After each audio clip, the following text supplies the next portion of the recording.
היי אמיר, מייקי, מה נשמע? מה קורה? וואלה בסדר, חמוד שהצטרפת. מה זה? זה מופיע לי ביומן. זה מתוק. אתה איפה אתה מוכן? מדבר? אני ב-work from home. ווק. איך מתחשב בהנחיות? כן, כן. תכף אני שם מסכה. רגע. טוב, זה יראה פחות מאיים ככה. פחות. כן. שהבוחנים ירגישו בטוחים. טוב, בהצלחה. תודה, תודה. היי, מלא חברים הצטרפו.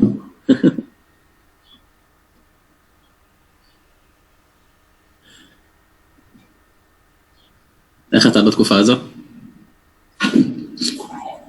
בסדר. מה זה, זה זקן שיציע מהבית או זקן של ספירת העומר? כמו שלך, אני מזדהה.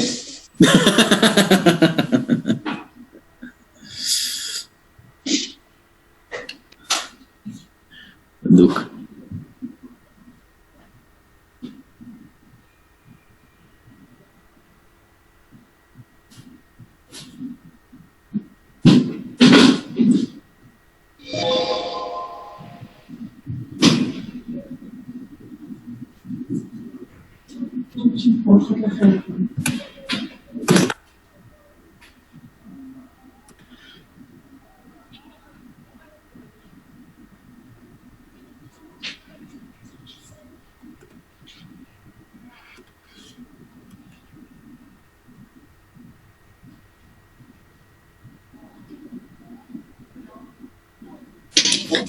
מייקי, רק רצינו להגיד בהצלחה.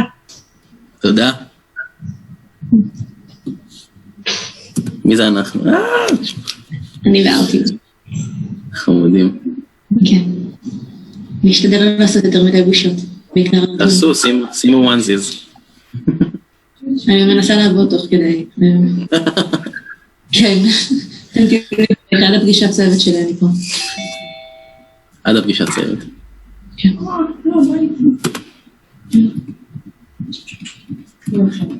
סורי, אני עובר ככה למצגת זריז.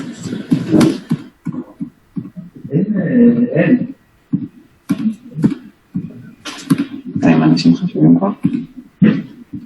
חצי חשוב. וואי, ג'ו, וואי, כנסי אחר.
מייקי, בהצלחה.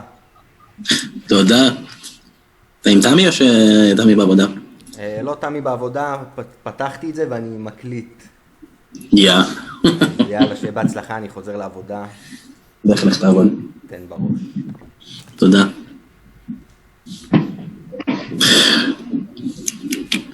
דוקטור? מה זה? keine schöne Hemden.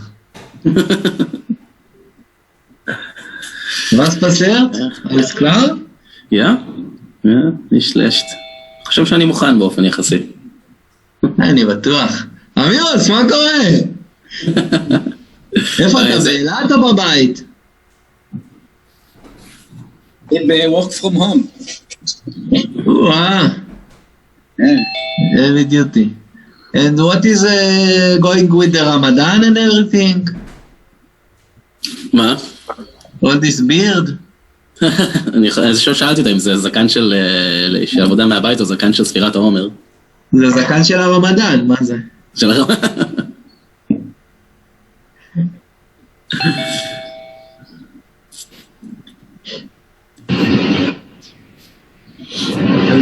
מיטל. לא שומעים אותך, את על מיוט. ואת על מיוט עדיין. שומעים אותי עכשיו? עכשיו כן. כן. Okay, so I'll move to English because we have many people who can hear Hebrew but cannot understand. So I'll move to English. Hopefully it's okay by all the distinguished guests. We're waiting for Tali. Tali is here. היי טלי. And Leo, I don't know if Leo is online. Yeah. No, I don't see Leo. I don't see Leo. Okay. Hopefully he did not forget because he is I will. needed.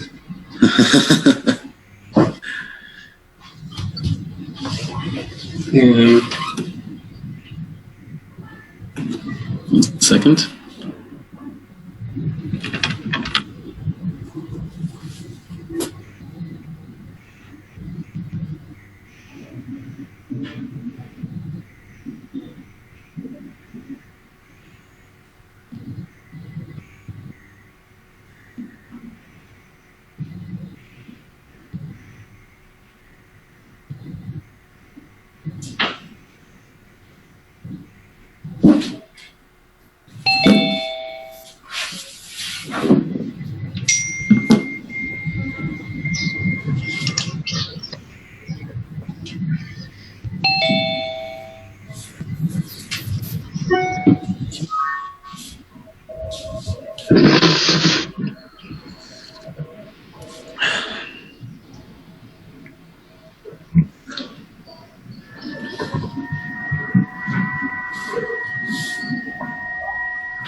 Waiting for Leo Appelbaum.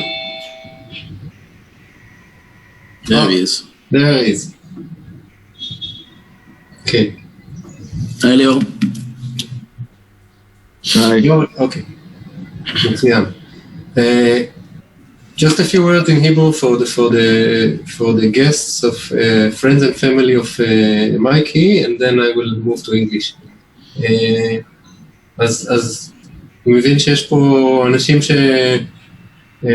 חברים ומשפחה של מייקי, אז אני רק, שמי גיל לבקוביץ', אני מנחה של מייקי, אני רק אגיד, זה מאוד מוזר לעשות פעם ראשונה שאנחנו עושים בעצם הגנה על תזה בזום, אבל זה המצב, והחלק, בדרך כלל החלק הראשון של תזה הוא פתוח לציבור, אז אנחנו השתדלנו להפיץ את הלינק לישיבה הזאת לכמה שיותר אנשים, ויש פה גם אנשים מהקבוצה של מייקי, מכיוון שיש הרבה אנשים שמדברים פה שהם לא דוברי עברית, אז אני אעבור לאנגלית, ברשותכם. So, welcome all. My name is Gil Lefkowitz. I'm Mikey's helper in the Weizmann Institute. So, I just want to say a few words, and we have here, so we're gathered here to hear what we call thesis defense, and this is the public part of the thesis defense. And we have from Bar Ilan University, we have an external judge, Dr. Elior Eppelbaum, and who is also an expert in zebrafish research. And we have, from the Weizmann, we have an external examiner, Dr. Meital Oren, Swissa, and she's from the neurobiology, and Tali Kimchi, who was in the thesis committee of Mikey for all of the years. So just a few words about Mikey in the professional side, so without embarrassing him. So Mikey actually started his master's in my lab and then continued to PhD project. And in fact, everything that we do in the lab today that relates to behavior is, I would say, this is thanks to Mikey and then another student, a master student that left the lab, unfortunately, Eva. But they were in their first rotation. They came to the lab and they suggested to me to look at response of zebrafish larvae, 6-day-old larvae, to stress, which is kind of very strange. How can a 6-day-old so to speak embryo respond to stress? But they do, and Mike and Eva established the assays in the lab, and everything that we do in the lab today that concerns behavior is thanks to them. And in his PhD, Mikey became interested in social behavior, and he will tell you about this. And so I don't want to take much of Mikey's time. If you have questions, of course, in the middle of the Mikey, is okay if someone has questions. Yes, absolutely. Okay. So, but just if you don't ask questions, just please put your microphone on mute, because so that we will not hear background noises. And actually, I think Meital, I think that you are the official chairperson of this meeting. So after the presentation, we will only the thesis committee will stay and chat with Mike a little bit. But so Meital, I don't know, if you want to, say a few words. I don't know. Mikey, go ahead. No, I think then we will, after the first part, we will stay just a committee, and then we talk to Mikey. Okay. Okay. You can share your screen. Yep. Hopefully, no problem with the connections. Can you all see my screen? Yes. Okay.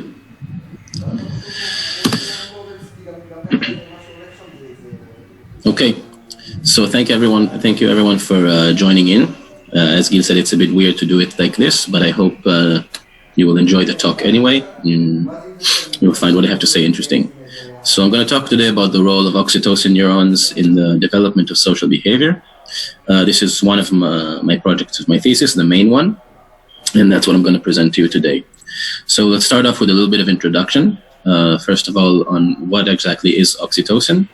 So it's a very conserved neuropeptide. So that means it's a kind of neurotransmitter or hormone that is produced by neurons in the brain, and it exists in all vertebrate species. It also has analogs in non-vertebrate animals. And as you can see here on the bottom, we look at this comparison of the oxytocin sequences in all the different vertebrate families, and highlighted are the human version and the fish version. And you can see that they're very similar. And this is just so you get an impression what the actual oxytocin... By the way, can you see my mouse when I'm pointing at things? Yes, we can. Okay, good. So, thank you, Amrut. So this is just for you to get an impression of what the actual peptide looks like. It's a 9-amino acid peptide with this amidated ring. And oxytocin, as I said, is very conserved. And it's produced in these specific cells which live in the hypothalamus. So it's this ventral area of the brain. This is what it looks like in humans. These cells reside here in the ventral hypothalamus, and they project all over to the brain, both centrally, and they have this distinguishing feature of this long projection, this axon, which they send into the posterior pituitary, which is the interface, which is like a blood interface, basically, where oxytocin enters the bloodstream and causes its effects on the periphery. And that's what it looks like in the human, and this is what it looks like in the zebrafish larva. So here you have basically a blowout of a zebrafish brain. In green, you have oxytocin neurons labeled in GFP, and you can see the neuron bodies themselves here, and these very profound projections all over the brain. And here in the video, you can see also very easy to see this distinguishing feature of the projections to the pituitary. That's this bright green dot in the middle. And so the point here is that the architecture of the system is also very similar, starting from zebrafish, starting from fish, and all the way up to humans. So what does oxytocin actually do? Basically, it's, as I said, it's secreted both into the brain, where it has a whole bunch of effects, and into the periphery. And one of the most famous effects that it has is this enabling of milk letdown. So when the baby is suckling, this sends signals into the brain, which cause massive release of oxytocin through this posterior pituitary into the bloodstream. And then this basically encourages the mammary glands to let down the milk, which feeds the baby. So this is one of the very famous examples of oxytocin's activity. But of course, it has many other roles. So it's involved in parturition, that's the process of giving birth. It's crucial for energy metabolism and salt balance. So the balance of water in the body has a very strong effect on stress and anxiety. And of course, the main topic of today, which is social behaviors, which is very famously implicated in social behaviors. And so when I say social behavior, what do I mean? So in the broadest possible sense, we can say that social behavior is receiving and processing sensory information that comes in to an organism from its conspecifics. Conspecific is the term for a member of its species. And then directing appropriate behaviors towards them. So of course, different animals utilize different sensory modalities. So if you're a bird, you'll tend to be, like songbirds, will tend to be very auditorily focused. Rodents, such as mice, for example, will be more olfactory. Humans, of course, are very visual, so we're very easy for us to pick up visual signals which are related to social information. And the same is true of zebrafish, which are also very visual animals. And this is a blanket term, social behavior. It refers to a bunch of different types of behaviors, which can sometimes even seem contradictory. So things like territoriality or cooperation on the other side, sexual behaviors and parental behaviors, just as a few examples. Of course, there's many, many more. And if we look at this example of parental behaviors, this leads us into another one of the features of social behavior, which is that it is developed over the course of the lifetime. So if you take a look at this, at the mother here, the mouse mother, of course, has a whole bunch of social behaviors that she can do, whereas the pup basically is very, very limited. It can only do one or two things. For example, it can call its mother. But other than that, it has a very limited set of social skills. And by the way, this example of maternal behavior in mice is one of the very earliest examples of the behavioral effects of oxytocin. Virgin female mice or rats will, when they smell or see newborn infants, they will attack and kill them on sight. But once they give birth, they start to display maternal caring behaviors. So they take the pups from place like into the nest, and if they're outside of the nest, they will retrieve them and take them back. And one of the very first, very famous experiments involving oxytocin in this context showed, this is already in 1982, showed that you can take these virgin mice and you inject them with oxytocin, and then that causes a switch in their behavior, where they stop, instead of attacking the babies, they start displaying this maternal behavior. So basically, oxytocin is in charge of making this switch from pre-birth, from mice that haven't yet given birth to mice that have given birth. And this is a classic example of what is called an activational effect of a hormone. So an activational effect of a hormone is exactly as in this case, where a hormone or a signaling molecule of some sort causes an immediate change or an acute change in behavior or physiology or metabolism, etc. And this is contrasted with organizational effects. And the classic example of organizational effects comes from testosterone. An even earlier experiment, really probably one of the first experiments in endocrinology, done in 1849 by Arnold Berthold, where he took a group of male chicks, young male chickens, and he castrated them very early in life. And then when they grow up, they develop female morphology. So that's what they look like. But if he did the same experiment and he castrated the chicks and then retransplanted the testes back into the body within a specific time window, they grew up developing male morphology. And this is true despite the fact that the sexual characteristics, these gender-specific characteristics, actually show up only much later in life. So this is a classic example of an organizational effect. Now, testosterone actually also has an activational effect, and this is actually quite common where one and the same hormone have both of these types of actions. In this case, this is another very classic experiment done by Phoenix in 1959, where they took pregnant guinea pigs and they treated them while they were pregnant. They treated them with testosterone, and they found that all of the offspring from these treated females looked like males. So even the ones who were genetically female developed these male sexual characteristics, the male genitalia. And then they let them grow to adulthood, and they re-injected them with testosterone. And they found that all of the animals, including the females, displayed male sexual behavior. And this doesn't happen if you take a regular female, right? So you can inject a regular female with testosterone; it doesn't cause her to display male sexual behavior.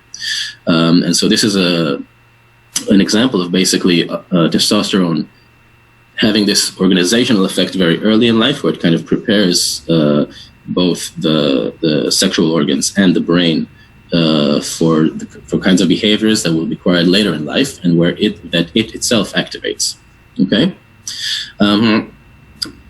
And now with all of these concepts, we can approach kind of the main question of my thesis and of this talk, which is how does oxytocin affect the development or the organization of social behaviors in the zebrafish? And so as we said, social behavior is basically this very general phenomenon, right, where an animal receives sensory inputs from the outside, socially relevant sensory inputs. Something happens inside the brain and it outputs a certain type of social behavior, and I'll discuss in a bit exactly what type of social behavior we're measuring. And you can kind of intuitively guess that or understand that in order for this to take place, at least three things need to happen in the brain. So the sensory signals need to come into the brain. They need to be processed. In this case, let's say talk about visual. Okay, so this needs to be processed by the visual system. This information needs to be passed on to specific networks in the brain which deal with social information, so it has to be recognized as social information and dealt with as such. And since we're talking about kind of these learned behaviors or developed behaviors, especially affiliative ones, this has to be somehow merged with a reward or reinforcement signal. And we're looking for the effect of oxytocin on the development of any or all of these components of this ability. So what type of social behavior do we measure? So we measure what we call social tendency or social drive, which is basically how much the tendency of an animal to spend time with its conspecifics, with members of its species. And of course, this is a behavior that will be very marked in social animals such as zebrafish or humans. They will want to spend time with their conspecifics. And it will be, of course, less apparent in, let's say, very non-social animals, like, for example, tigers, which are famously solitary. So how do we measure this specific attribute in zebrafish? So I have a very simple test called the visually mediated social preference test. We'll look at the left-hand side here. Okay, so we have a fish. We let it swim in this aquarium, where one side of the aquarium is basically a clear partition, so the animal can see to the other side. And on the other side of this partition are two compartments, one of which has a shoal a group of fish is called a shoal, and another which has an empty compartment. And we let the fish swim around. You can see it in the video here. And very quickly it sees that there are fish, these guys on the other side of this clear compartment, and it goes there and it tries to spend time with him, tries to interact with him. And this is a classic social behavior. And this is what it looks like at the end of the trek. And just as a control, you can see what happens if we do the exact same experiment, except now we're putting an opaque divider. So the fish can't see the other side. And basically, the fish tends to explore the arena, kind of presenting normal exploratory behavior without any preference to any particular part of the arena. Now, we take this behavior, and from it we calculate what we call a social tendency score, which is a very simple measure. We basically kind of the ratio of the time that the animal wants to spend in the social zone compared to the non-social zone. And we calculate this score, and then we can, for each fish, and then we can know how strong that the social tendency was in that fish. And this social tendency behavior, as I said before, is also an developed behavior. And so here on the right, you can see fish who were tested at different ages. So on the x-axis, you have the age of testing. On the y-axis, you have the social tendency score. The social tendency score of 0.5 means that there's no preference to either one of these compartments. And you can see that in the first, say, 2 to 3 weeks of life, there is, so let's just look at the black boxes. I'll explain the difference between the black and the gray in a second. So just look at the black boxes. You can see that in the first 2 to 3 weeks of life, there's very little preference toward the social compartment. And then sometime around the 3rd week, this behavior begins to emerge. It shows a clear preference to the social part. And then by the 30 to 40 days, it becomes much stronger and much more robust, and it stays at that level into adulthood. And now the difference between the black boxes and the gray boxes is basically the black boxes are, we took a group of fish and we retested them at different ages in this arena. And the gray boxes are just fish that were introduced for the first time to that arena. So we just took different fish and just introduced them for the first time into this paradigm. And you can see that it doesn't make a lot of difference. So either way,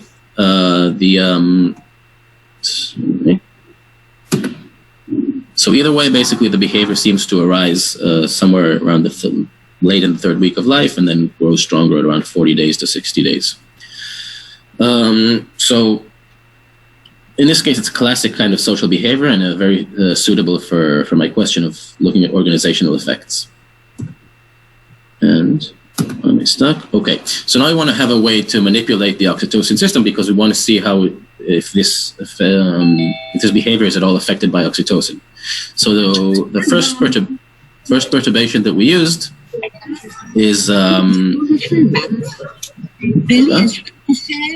is that?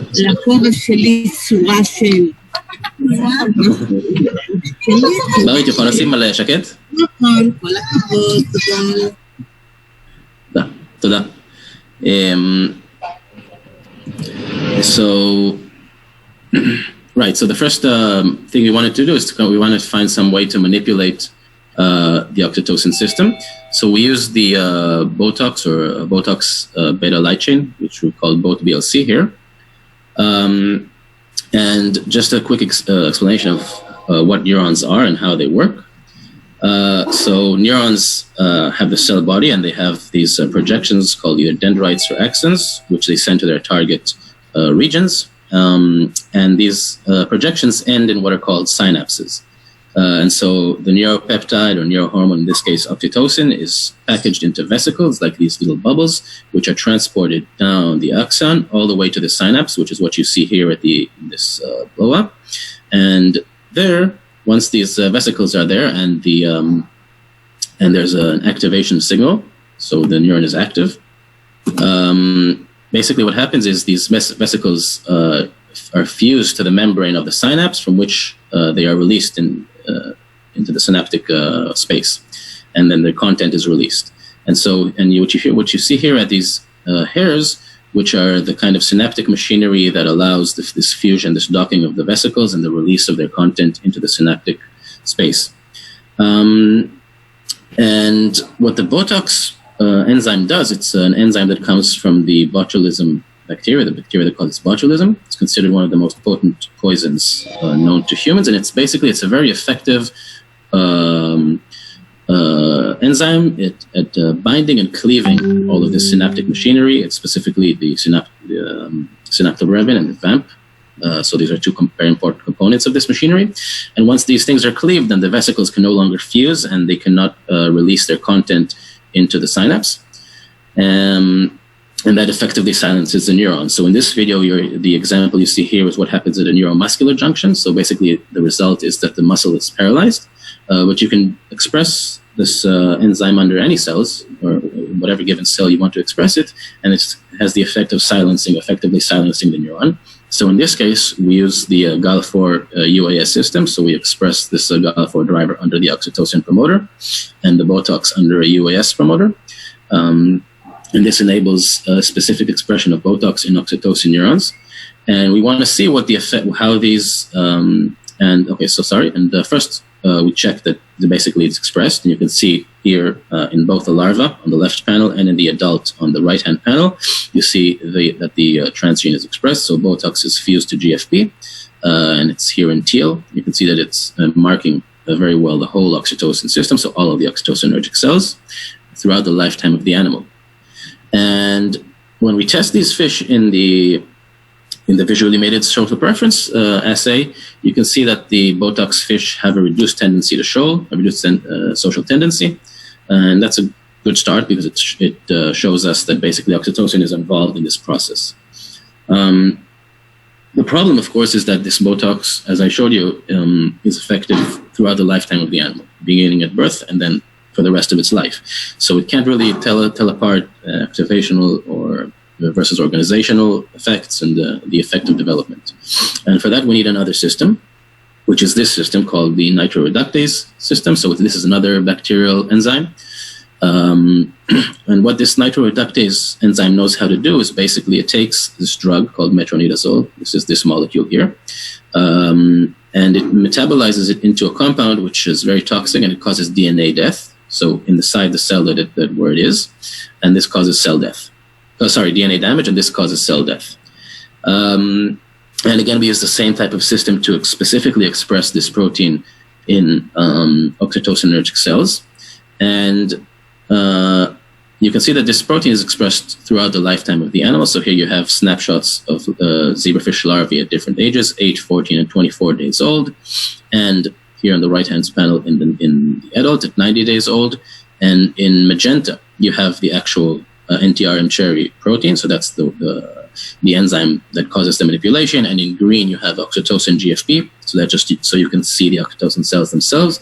And you can see that it marks a subset of all oxytocinergic cells. Not a very large subset, but it stays stable. So in the beginning, the first week of life, it's a slightly larger subset, and then it drops to about 30% of all cells, and it stays that way throughout the lifetime of the animal. So this tells us that we can try to ablate these cells at different ages. And we do this basically just by adding this compound, this metronidazole, to the water. And it doesn't have any effect on normal eukaryotic cells. Only the cells that express the bacterial enzyme are the ones that will be affected. And so we want to see how this affects the oxytocin system. So we basically treat animals at different ages. And here, so this is an animal that's been treated at 4 to 6 days old, right? And on the left-hand panel, you can see, we're staining here, this is in situ hybridization. So we're staining actually for endogenous oxytocin mRNA. So this tells us basically the level of oxytocin that will be in the system, the number of oxytocin producing cells at any given moment. And you can see that the MTZ treatment has a very significant effect on the number of cells, and you can see it quantified here in the graph below. This is true when we do it in the second week of life also, same effect, and in the adult as well. So in all cases, you can see a reduction in endogenous oxytocin message levels, and quantified also, you can see that it's a significant effect.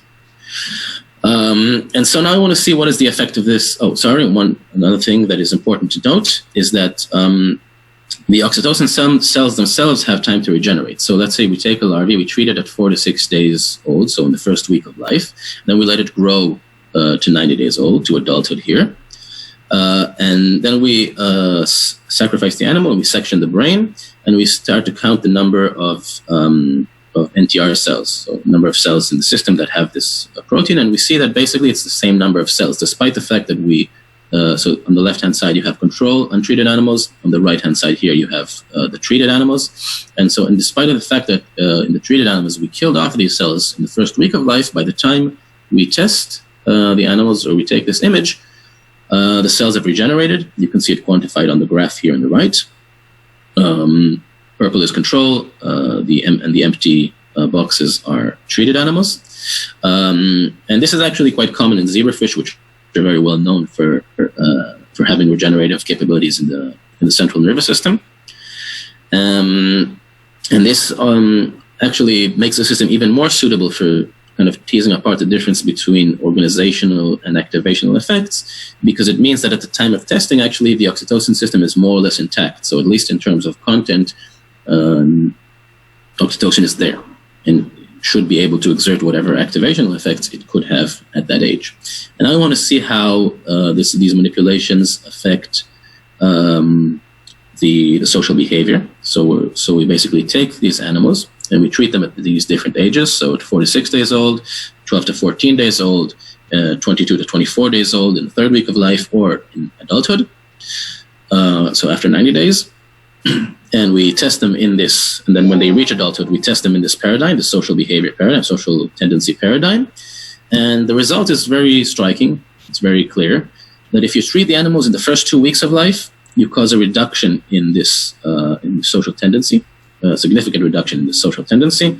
And if you wait until the third week of life or later, there's no such effect. So this has to happen, this manipulation has to happen in the first 2 weeks of life in order to have this effect on the behavior. And we did this experiment many times, and these are like the statistics here are basically we combined all these different experiments into a single model. This is a very robust result, despite the fact that the fish themselves actually can display quite different types of behaviors. So in terms of their mobility and things like that, things change, but this effect is quite robust. Mikey, can I ask you something? Yes, sure. How many of the cells are ablated during that first week? Can you give us an estimation? Most of the population have... So it's about, in the first week, it's about half. And that actually it's pretty much what stays. So you can see them here, right? So this is the number of oxytocin mRNA. So here we drop from around 40 neurons to just under 20. And in the second week of life is same. So we drop from 40 to around 20, and here also in the adult it's the same deal. So from 150 to about maybe 100, 80, a little bit under 100 or 80, something like that. Okay. So I would say in most cases we're ablating around 30 to 40%. So that's the effect on behavior. And now I want to see basically, so we have this, now we have kind of this working hypothesis, which is that without oxytocin, one or more of these components that I talked about before, these 3 components that are required in order to display social behavior, fail to develop more normally, either one or all of them. And so now I started to investigate where does this actually take place. And the first place to look at was the social network in the zebrafish brain, or social cognition. And the social decision-making network, or the social network in the zebrafish brain, is a little bit different from what you may know from rodents, for example. But there are lots of homologous regions. And so these are these different, and you can see them marked here, these different areas in the brain that are considered involved in social processing. The most important ones tend to be here in the forebrain. So these 3, VS, VD, VC. And also the ones that I want to focus on right now, it's this POA, that's the preoptic area of the hypothalamus where the oxytocin cells reside. That's the area I showed you before. And this VV is what it's called in the zebrafish, which is thought to be homologous to the lateral septum in rodents, which is another very well-known area for social behavior, very well studied, especially in rodents, leading to all sorts of kinds of social behaviors, sexual behaviors, and aggressive behaviors, among others. And what we wanted to see is basically how these areas are responding to the social stimulus. So what we do in this case is we have a very similar experiment to the social preference, social tendency test, where we take a fish, we allow it to swim in this aquarium for a while, and on the other side of the aquarium, like just right next to it, we have this compartment with the shoal of fish. Or as a control, we have an empty compartment. So there's basically the fish is swimming around here and there's nothing on the other side. Just an empty tank of water. We let them swim there for the duration of the test, which is 10 minutes, and then we wait another 30 minutes. We sacrifice the animal and we do these coronal or axonal slices, or actual slices through the forebrain of the zebrafish, and we focus on specific areas that are known to be involved in the social network, as I said, and in this case, specifically the VV and the PPA. So we stain these slices with DAPI so we can see the cells, the location of the cell bodies, and then we can anatomically define these different regions. And then what we do is we use an antibody to the phosphorylated subunit S6 of the ribosome, which has been shown to be a marker for neural activity. So neurons that have been more active recently will have larger quantities of this subunit phosphorylated. And they will be brighter. The antibody will be brighter. And this is what it basically looks like. So now we're focusing on this PPA or preoptic area. That's where the oxytocin cells themselves live. And we find this area anatomically. And now we look at the number of activated cells. So you look here at this panel in magenta. Magenta is the PS6 staining itself. And you can see up in this blowout. So here on the left-hand panel is a control fish that's been exposed to an empty compartment, and the right-hand panel is a control fish that's been exposed to a shoal. And you can see that in this area, what happens is that many more cells become active. There are a lot more purple cells following this visual exposure. And then we compare this to the treated animals, so animals whose oxytocin system was ablated at larval stages at 4 to 6 days old. You see that there's not such an effect. Basically, the cells remain, there's the same number of activated cells per given area. And here you can see it quantified on the left-hand side in this graph. So the purple bars are the control animals. And you can see, again, on the left hand is the empty, the ones that weren't exposed to a shoal. There's a lower activity level, and exposing them to a shoal causes an increase in activity levels. And whereas compare this to the empty boxes, the empty black boxes, which is the treated animals, and you see that there's no change. So basically this area, it starts out high and ends up high, and this area doesn't respond to the social stimulus at all. And you compare this to what happens in this VV, or the lateral septum area. So look again at the quantification on the left here. Basically the same, but exactly opposite phenotype. So the control fish, untreated animals, will reduce their activity in response to the shoal, reduce the activity of the cells in this area in response to the shoal, and the ablated animals, again, no change. So these two areas, which are very well known for their social effects. Ken? Anybody had a question? No, okay. So these two areas, which are well known for their involvement in social processing, are basically unresponsive to the social stimulus. And so this is the level of just counting individual activated cells. And then we can basically go and we can, since we already have these slices, we can count the different areas which are known to be involved, all those areas that I showed you in that sketch before, which are known to be involved in social processing, among other things. It doesn't really matter all these different areas, these different nuclei. It's not really important. The point is we can do the same procedure on all of them. And from this arrive at, we can derive these activity matrices, which we then use as correlation matrices, basically. So each matrix here is one condition. So let's look at the top left one here, A. And so basically each area is a square, and we correlate the number of activated cells with every other area. Okay, so this is every area in that brain correlated with every other area. And you have 4 matrices for the 4 different conditions. So the top row is the untreated control animals. And the bottom is the treated, or the animals whose oxytocin system was ablated as larvae. And on the left-hand side, you have the ones that were exposed to shoal. On the right-hand side, you have these ones who were left empty, who were exposed only to the empty compartment. And you can see that there are different correlations become, different areas are significantly correlated with under the different conditions. And in and of itself, that's not very interesting. It's to be expected. But what we can also do is then we take these matrices and we compare them to one another. So we do what is called CAP correlations. That's quadratic assignment correlation. And basically, it allows us to compare how similar or dissimilar these different matrices are from one another, which is kind of an analog to saying how is the connectivity different between under these different conditions. And in this analysis, the p-value is not a regular p-value. Basically, so what we do is we compare the actual data. So let's say we're comparing matrix A to matrix B. We compare the actual matrix and using Pearson correlation, and then we shuffle the data 1,000 times. And each of these iterations, we get a Pearson's value for that iteration. And then the p-value is basically the percentage of tests in which the Pearson's which the Pearson's coefficient of the actual data was larger than that of the shuffled data.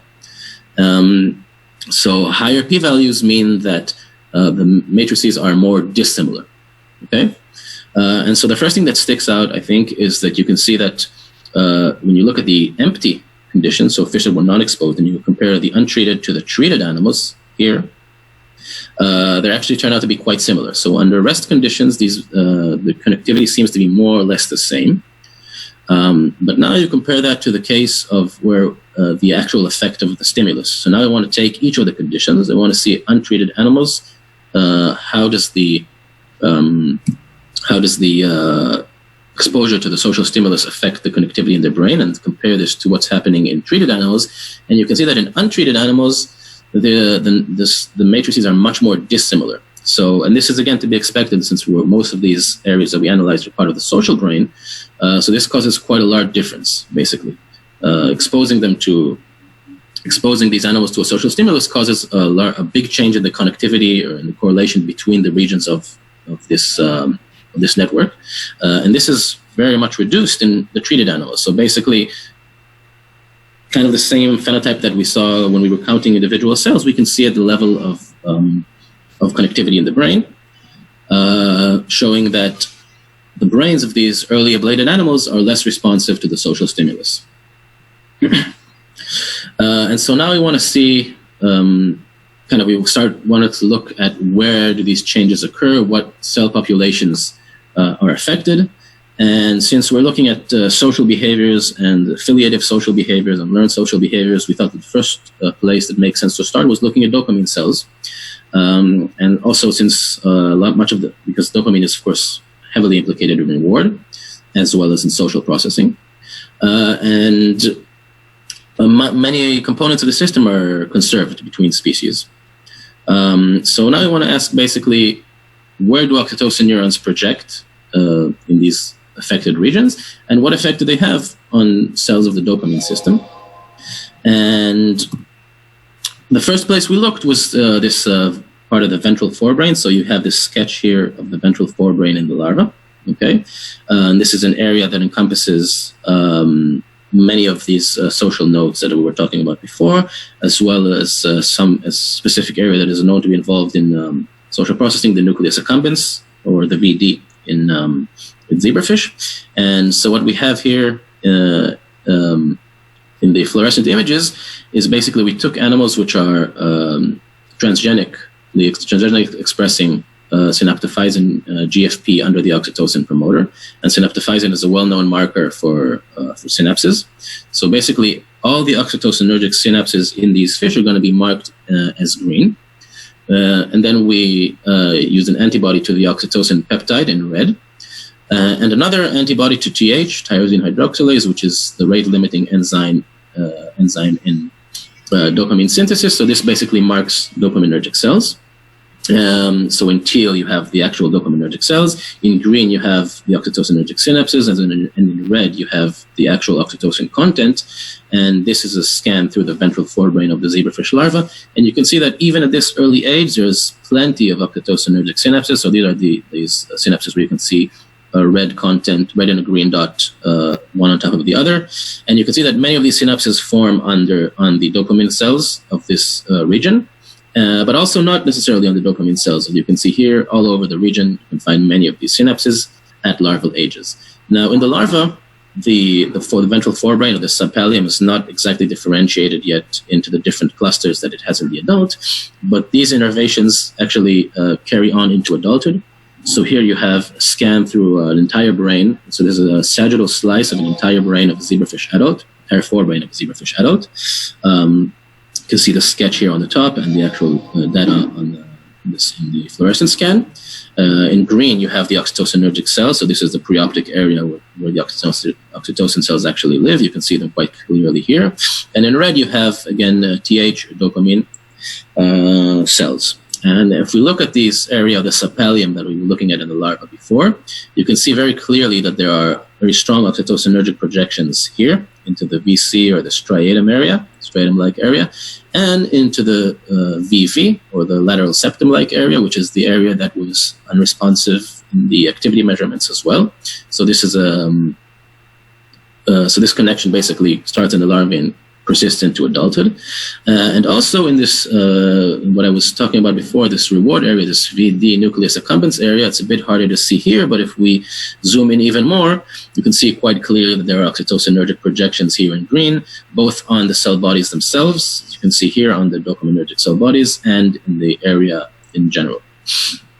And so what is basically this? So this, as I was saying, this nucleus accumbens or VD is one of the two important parts of what is known as the mesolimbic pathway. This is probably the most important reward or reinforcement learning pathway.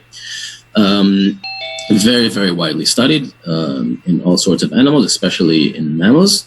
It's implicated in reinforcement learning and all sorts of behaviors, and also in things like addiction and like this is in pathological conditions, of course, and also in sexual behaviors, and basically in anything that requires a rewarding or reinforcement component to it. This is this pathway.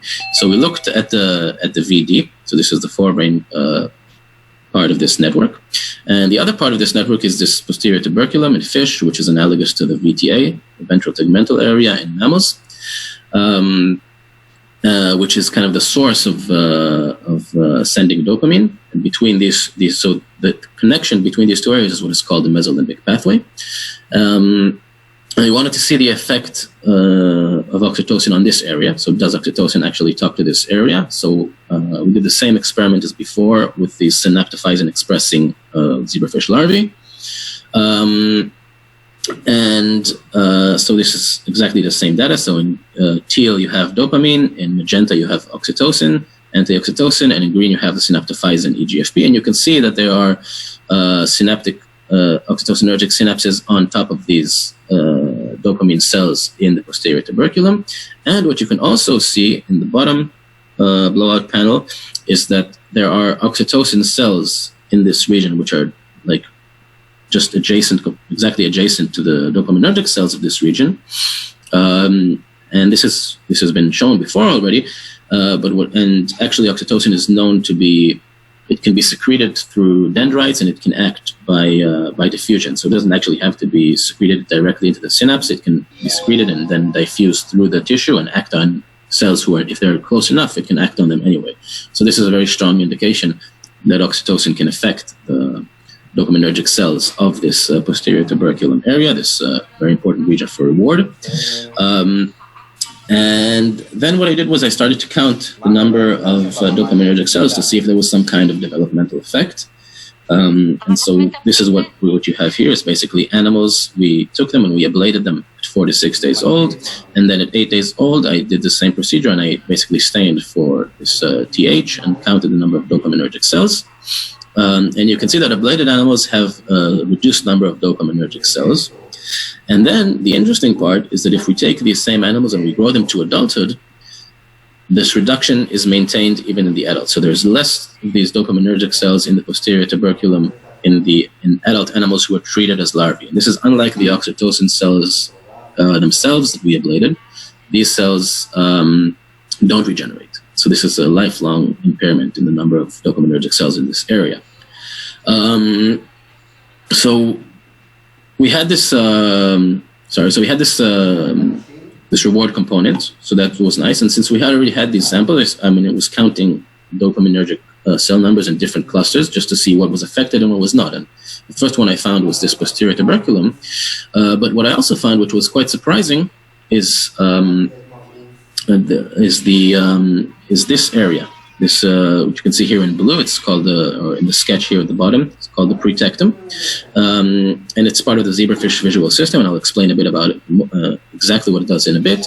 But what you can see here is that also in this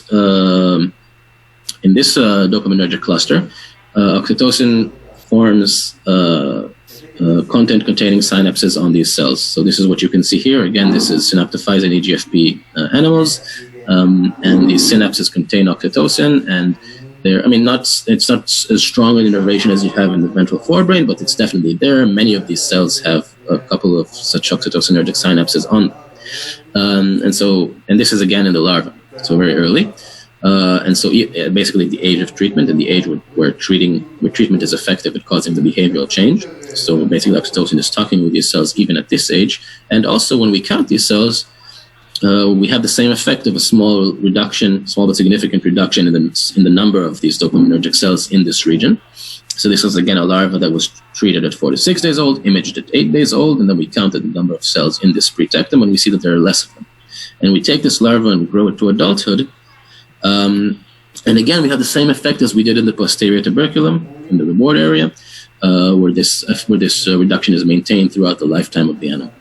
And again, this is quite surprising, given the ability of zebrafish to regenerate neurons of the central nervous system.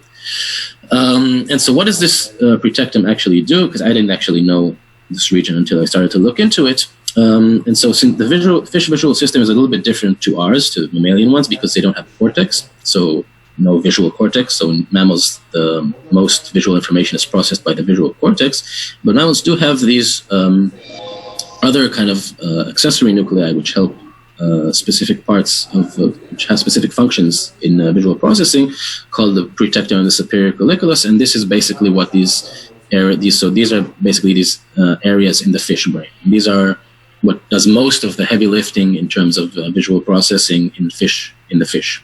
And so what does these superior colliculi neurons actually do? Well, in humans, they control a bunch of pupillary or ocular reflexes. So one of the things which they control is this pupil dilation reflex, which happens, of course, in response to changing light levels, but also as a fear response, and also in social situations. It's a very potent conveyor of social information. And the other thing which they do a couple of other things, but another very important thing which they do is they control saccades, which are these fast eye motions that we use in order to focus on specific aspects of the visual scene that is presented to us. And what I found interesting is that both of these reflexes are modulated by oxytocin. So if you give people oxytocin intranasally, you affect the intensity and the speed of these reflexes. And they've both been implicated in social behavior. So pupil dilation is known to convey social information and things such as trust.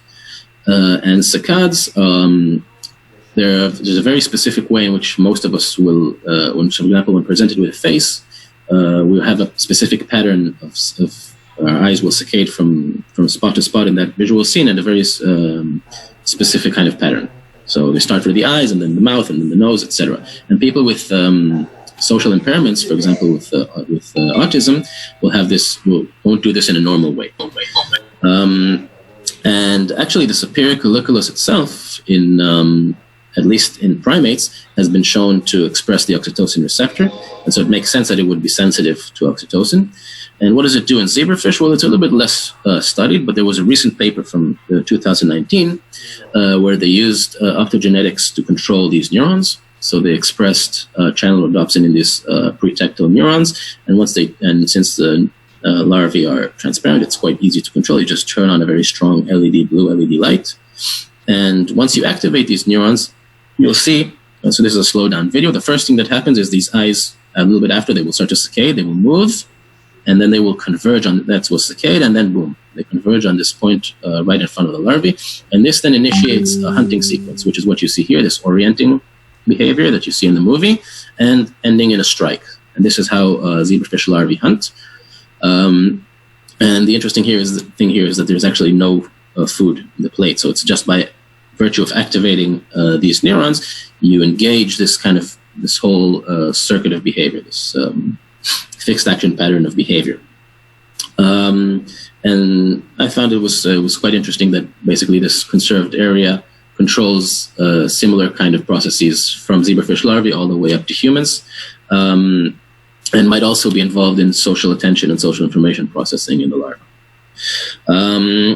And I think that is pretty much it. So to sum up, I showed that social tendency is a developmentally acquired trait.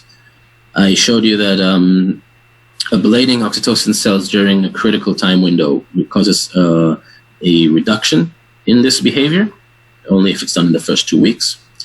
I showed you that these treated animals who were treated early in their life with the MTZ, so had a ablation of the oxytocin system very early in life, have a reduced response to social stimuli, especially in areas of the brain which are known to respond to social stimuli, and that the oxytocin system is in contact with various nodes of this social processing network, visual attention network, and reward throughout the lifetime of the animal, beginning at larval ages and going and staying that way until adulthood, and that this treatment results in reductions in dopaminergic cell numbers in at least 2 of these areas, so the visual attention area, the pretectum, and the posterior tuberculum reward area.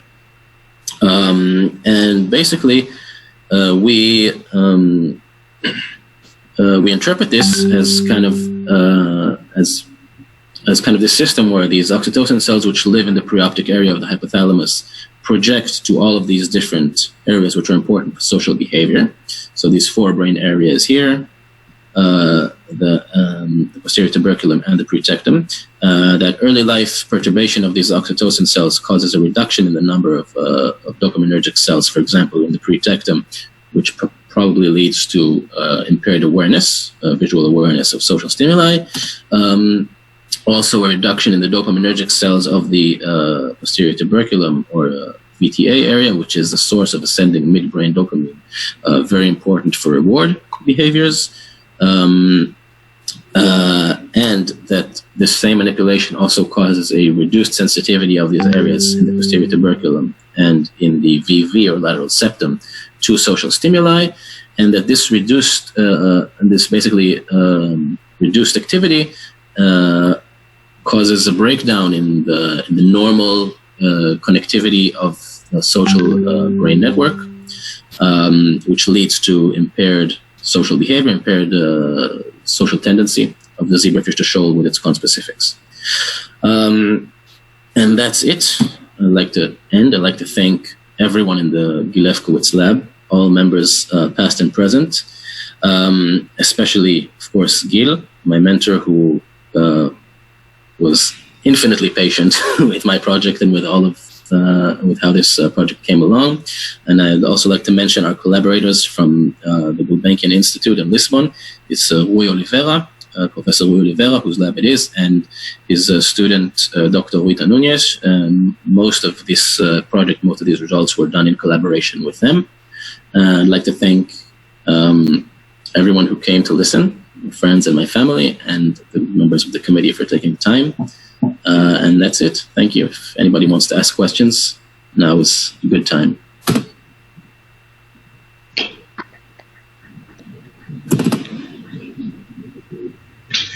Hi, Mikey. Hi. I have a question about, after ablating the oxytocin cells, the fish had showed a decreased tendency to immerse in social behavior. So what we would expect is, can you go back to that frame maybe? Yeah, sure. We would expect to see like a decreased tendency. But the behavior one? Yeah. Yes. And not that one, the one with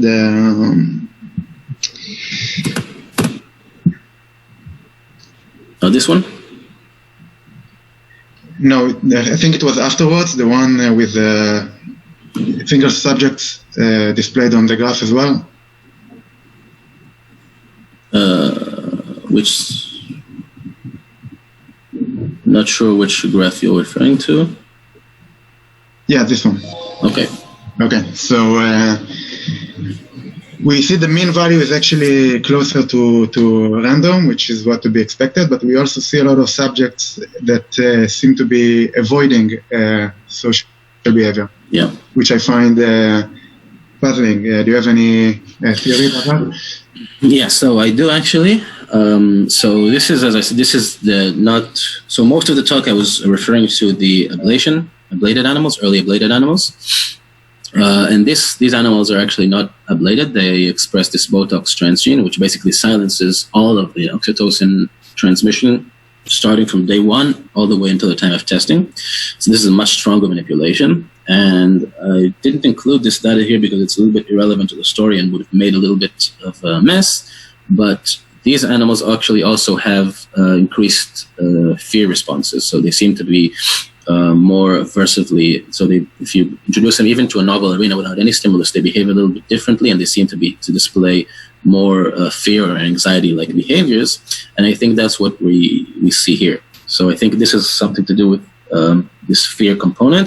And another thing that you can see here is that they seem to split into very significantly different subgroups. And we're not exactly sure why these things, like what these subgroups are, but it doesn't seem to be a matter of sex. But basically, I think this is what we're seeing. I think these animals basically see the social stimulus and they interpret it as something to be afraid of. And that's why you see this aversive behavior. Okay, very interesting. Thank you. Thank you.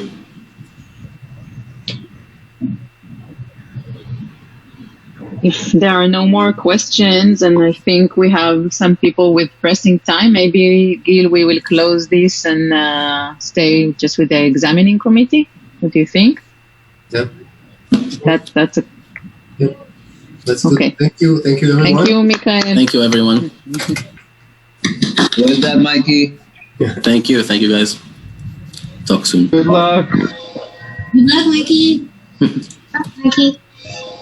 Thank you, guys. מייקי, עבודה טובה, כל הכבוד. תודה. That.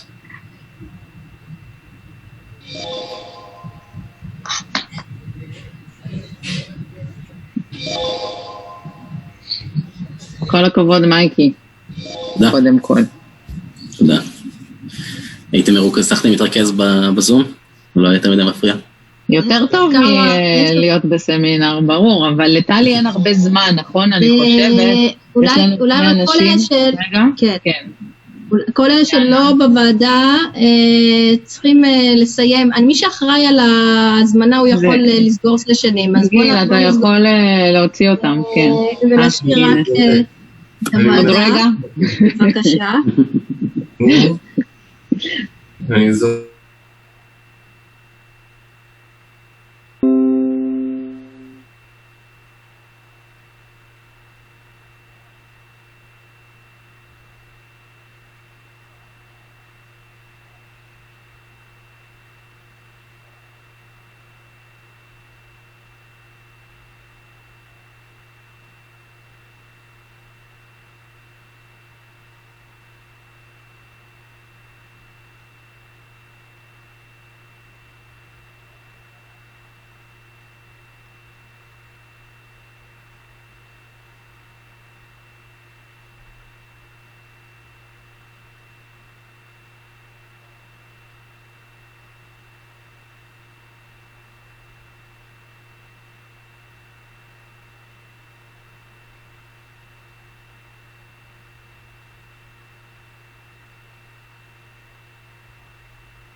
תמתקי אותו.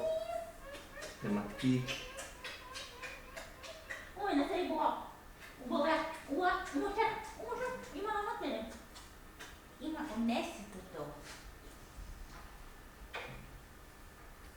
טל, תנוי, ממי שנייה אני בא. מאי לא! אתה יודע שככה הוא יודע שאני מגיעה כשאני מצפצפת? הוא מתרגש מזה. מאי לא! לא! הלו לא! מאי לא!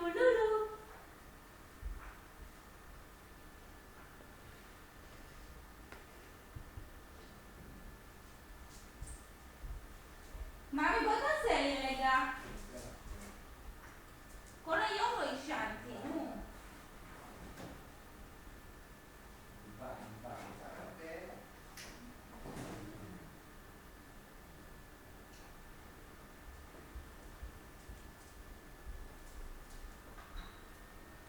קח בטח שתית המון. שתית המון קפה? תקשורת. מה? קפה. לא, זה מה שקניתי לילדים, אני מתרגשת. וואו, תקשיב. הוא יעוף על זה, ראית שזה תלת מימד? זה טובה. לא לעשות לך קפה, ממי? לא צריך. וואו, איך הוא יעוף על זה. תקשיב. זה מטורף, זה משוגע. וזה, תקשיב, זה בשבילו. אצל כל הכל, אתה יודע שגודל של ספר, שהם מחזיקים ביד משהו גדול של גדולים. אוי, לא חיכיתי את ההקלטה. שנייה.